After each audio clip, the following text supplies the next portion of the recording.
to show you the difference and how does the Kampala, the capital city of Uganda, the East Africa look alike, and maybe you can see the difference, or we don't know if we can find something similar. So anyway, I'm now diving down. This is like the center, guys, of the city, and this is the view how it look like.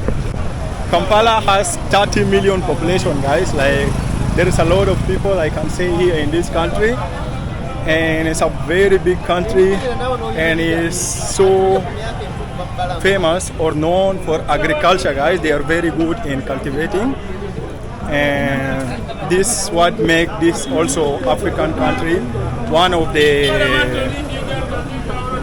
good country in exporting, especially food, guys, when it comes to agriculture.